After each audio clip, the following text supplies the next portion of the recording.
యమ్మీ యమ్మీ chicken wet roast అనమాట ఇది. చాలా అంటే చాలా బావుంటుంది టేస్ట్.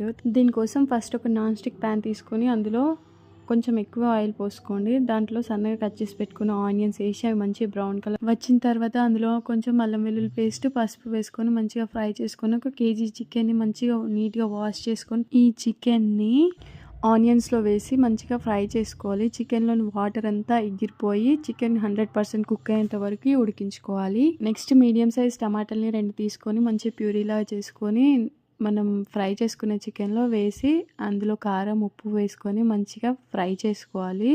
నెక్స్ట్ ఇందులోకి అసలైన మసాలా పేస్ట్ ప్రిపేర్ చేసుకోవాలి. ఇందులోకి ధనియాలు, హోల్ గరం మసాలా, బిర్యానీ ఆకు, సోంపు అండ్ ఎండు కొబ్బరి వేసుకొని మంచిగా మిక్సీ చేసుకొని మెత్తటి ప్యూరీ లాగా రెడీ చేసుకొని పెట్టుకోవాలి కొన్ని వాటర్ వేసుకొని.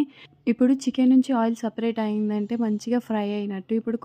ఇప్పుడు ఇందులోకి కరివేపాకు వేసుకొని కొంచెం కలిపి అండ్ నెక్స్ట్ మనం మిక్సీ చేసి పెట్టుకున్న మసాలా పేస్ట్ని ఇందులో వేసి ఒక 5 minutes మీడియం ఫ్లేమ్లో రోస్ట్ చేసుకొని లాస్ట్లో కొత్తిమీర వేసుకొని దించేసుకుంటే మన చికెన్ వెట్ రోస్ట్ రెడీ.